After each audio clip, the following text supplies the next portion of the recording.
What is going on, everybody? John Impemba here with James Grande. Welcome into the Better Baseball MLB DFS Playbook podcast. Here we are recording for Wednesday's 8-game main slate.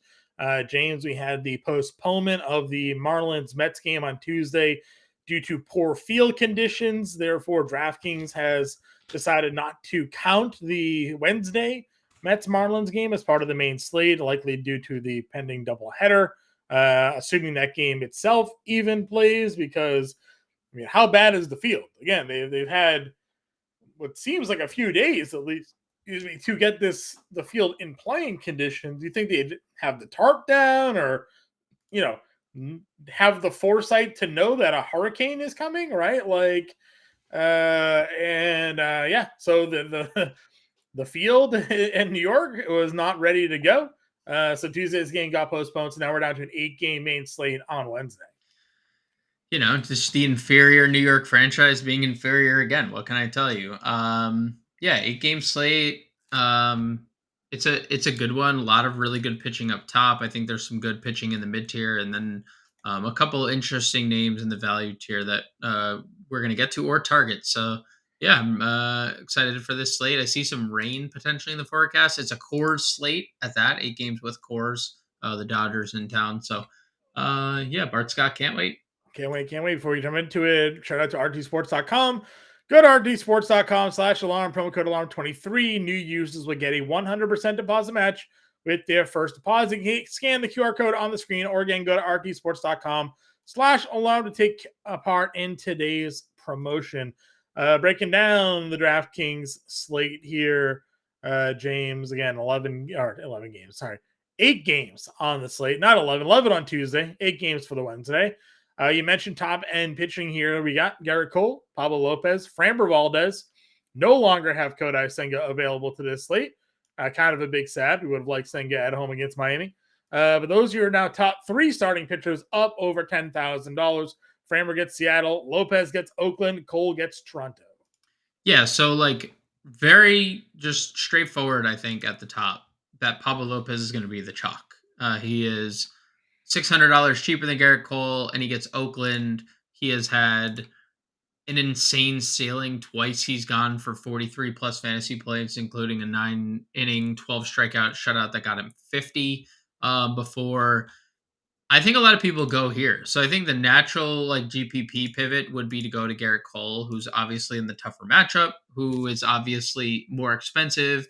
But he just showed again why he's the Cy Young in the American League last time out. 8 innings, 1 run, 9 strikeouts against this same Toronto team. The home run ball had been something that's hurt him in the past. He hasn't allowed a home run now in 4 straight games. He's just been better than everyone else in the American League. So as much as I like Pablo Lopez, and I'm perfectly fine if that's where you want to start your cash game builds or where you do want to start your tournament lineups, I'm perfectly fine pivoting to Cole. And I think the same thing can be said for Framber, although he's not pitching as well as the other 2 guys. Even in that start against KC where he got lit up for 6 earned, he had 10 strikeouts, which is now the second time in 3 games he's done that, that he's had 10 strikeouts. He struggled with Seattle this year, for what that's worth. 8 earned runs across 11 innings. So, kind of is what it is. But, Seattle's definitely slowed down a little bit. J-Rod's not on a different planet right now. He's just back to being really good, not incredibly unsustainably good. But yeah, I think Pablo Lopez is the number 1 pitcher on the slate, but Cole and Framber are definitely good pivots. Yeah, for sure. I know, obviously, you no problems with Cole facing the Toronto second time in a row. We saw, again, Michael King tonight on Wednesday, or Tuesday, rather. Back-to-back great starts against Toronto. No worries about that. Lopez did get roughed up in his lone start against Oakland, but it's hard to imagine that happening 2 times in a row here. Going down into the next tier, the last time we saw this matchup, we were in on Barrios, but he did not fare as well. He did have another good strikeout game, and the strikeouts are kind of what we've liked to see lately from Jose Barrios. Would you be worried to go there again, assuming that he pitches a little bit better, to the points can still be there for him in the mid 8K range? And if you're not going there, where's the next spot you'd go in the tier below? Yeah, definitely interested going back to the well on Barrios. I think people do get scared off by it.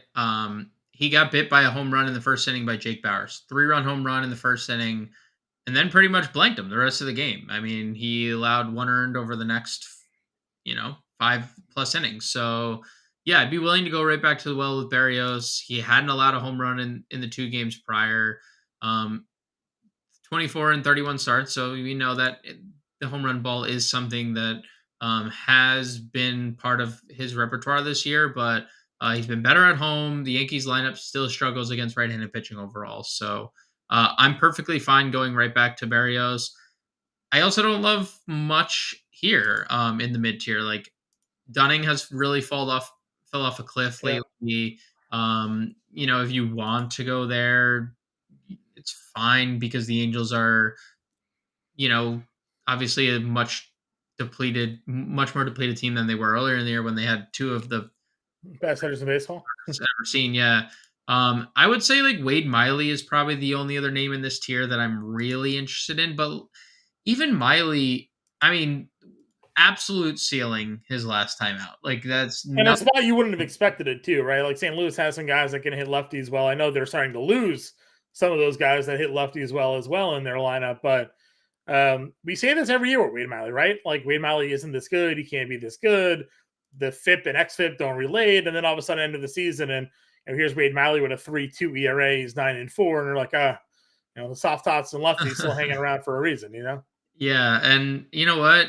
You mentioned it. Like St. Louis, he faces again Arenado on the IL, Gorman Yep. on the IL, Contreras on the IL, O'Neill on the O'Neill's IL. on the IL. Like all the guys that were hitting lefties, except for Goldschmidt and like Tommy Edman, they're not in the lineup anymore. He's facing But even Palacios. Goldie, but even Goldie's been bad against lefties this year. Right.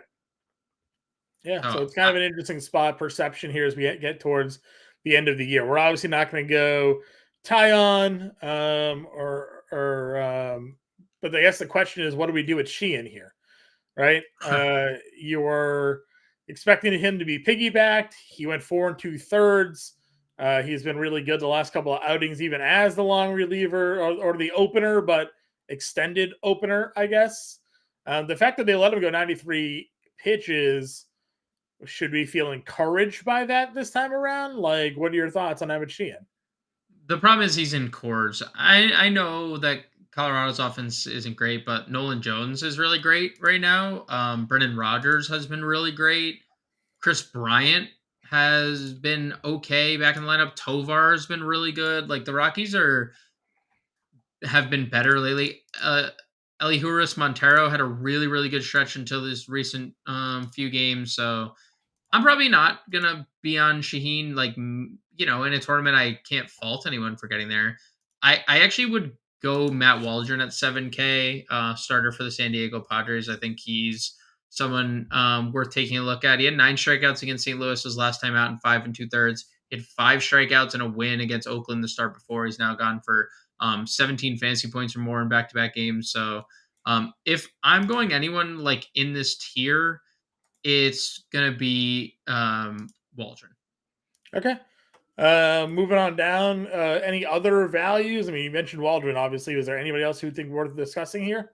No. Okay. Infielders. Again, we obviously have some matchups we're looking to target. If you had to pick some of your top infielders for this slate, where do you find yourself looking to go? Right at the top, Betts, Seager, Freeman. They stand out like a sore thumb. Marcus Semien has been really good of late. I could definitely see myself getting there.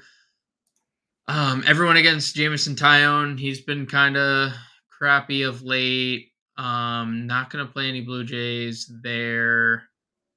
Machado is very interesting. 4,900 against Mania. I mean, the trio of Padres infielders that Yeah. all play shortstop apparently once again are all back in play. Um, with actual because now Kyle Harrison gets scratched, so now they actually get to face a lefty here. Right. Um, let's see what else. I'm still good going to Tovar. Texas here against Canning, like down to attack that spot. Yep. Yeah. Sure. Any other mid tier value plays for you in the infield? Tovar 44, Adamas 43. You can obviously attack Valdez right now. I mean, or you catch him on a bad night. Cal Raleigh, maybe does some damage, but it's probably it for the value tier. Yeah, I'm But just kind of like scooping around the or positions. mid tier. I mean, mid tier. See if anybody just jumps out to me here. Brendan Rodgers, 36. I keep mentioning him, but Yeah. he's been really good. Yep. But no like obvious split advantages for like the plays that we generally gravitate towards. It's kind of always frustrating when that happens here, but it doesn't look like we have anything completely jumping out. Was there a value play that you liked here tonight in the infield? Again, for Moose. 8 games, I feel like the player pool doesn't feel like we have 8 games worth of players here. Like Garrett. Kirilloff, I guess you go back to, right? Homered. Yeah, Kirilloff. I think Minnesota value. You have Julian at 4K is a decent price. If Jeffers is in the lineup, he's been playing against righties. He's coming off a monster game his last time out. So you can play Jeffers. If Castro's actually in the lineup, he's 3,400. So there's a lot of really interesting Minnesota value here. Sure. Outfield again, we know where the top end talent is here with the Cunha, Betts, Judge, that whole crew. You're obviously in on JD Martinez on Tuesday, ends up not being on the main slate. Would imagine you'd be willing to run it right back here at 5,700. Oh, so fast. Where else you looking to target? Fernando Tatis, Kyle Tucker, Jordan, both in play. Nolan Jones already. Nolan Jones, dude, is on a different planet right now. I guess if you're not in on Frambar, right? Like Teoscar would be someone you'd probably like at 45. Yeah, I mean, I think Julio can be in the same breath, right? Like if you guess right, and Framber's been shelled. He's been no hit good, and he's been terrible bad, right? He's given up 6 earned, a bunch of starts. So I agree with that statement very much so. Any other mid-tier plays for you? Michael Harris sits at 44, Kepler at 43. Saya continues to hit the ball really well at 43 as well. All 3 of those guys were exactly the names I was going to. Tommy Edman. I apologize for stealing them from you then. Oh, good. 3,900. Evan Carter is a great play. He'll be back in the lineup with a righty on the mound. He's been amazing. I can't imagine a world where he doesn't play every day next year for Texas. But yeah, I would say Jordan Walker, 37. If we're not playing Wade Miley, he's been pretty good. Yeah, that works. Mark Canna hits lefties pretty well. You have Thompson there at 36. Leotis is down to 35. Wallner coming off. Wallner homer. Willie Castro, same price, 34 with some speed.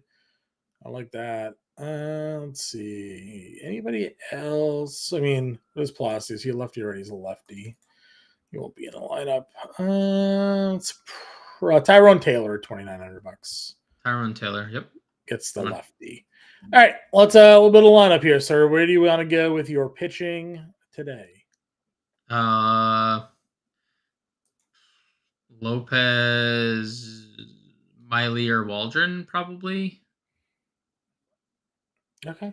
I mean, if you want to play Garrett Cole, that's fine too. He'll be less owned than Pablo. I'm down going with Waldron here. That's fine by me. So it's $39.50 a play. I think we just had the cheap outfielder that we talked about there. What was it? Wallner? Matt Wallner? 34? Wallner, yeah. Wallner. Kirilloff at first. 32.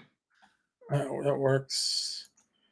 4,100 catcher. Catcher. What do you want to do? Campusano, 39 against Minaya. Jeffers, 35. Yeah, or I mean, I gave him a shout on the Tuesday stream, but Austin Wells homered again on Tuesday, 3rd home run in 5 games. I mean, Berrios has struggled against lefties. I know Wells has not been great overall, but he's a good hitting prospect, and he's definitely been better lately. So I don't know. He's $3,000. He has 3 home runs in his last 5 games. Jeffers is the objectively better play, but Wells has been pretty good at the dish the last 5 games. Yeah, that's fine. I don't mind it for the salary. So that's $4,400 for second, third, short, and outfielder. We wanted JD Martinez here. So let's see if we can do JD, and I don't know if we can get Mookie. That's No, we can't. Not 3,200 is where we would be stinging ourselves here. So 4K with JD in the lineup. I mean, I guess technically we. I plugged. Yeah. I probably can't do it. I was using Mastroboni and I was using Brendan Rodgers, but Mastroboni just has such a 0-0-0 floor. You gonna do Rodgers? You like? Yes. Can't spell his name right over. Rodgers. Oh, ROD. Rodgers. There's 36. Third base, 42. Suarez at 4K maybe? I don't hate it. Kramer, and then maybe we do Teoscar here and see what we can get going. 45. That gives us a $4,200 shortstop. What are you thinking? I don't like this tier. Not a lot. There's not a lot there. Let's move off. Let's see what we can spend up for then. You like Devin Carter, right? So let's go Carter at 39. $4,800 shortstop. Kim? Yep. $300 left over if we want to play around with it. But Kirilloff, Rodgers, Suarez, Kim, Wallner, Martinez, and Carter. $300 left over as an example lineup for everybody here. James, I believe you're the man on the playbook for this 8-game slate, so you'll have all the updated information. We'll also be back live at 5 o'clock Eastern time, so be sure to check all of that out. But for now, we'll catch you all later.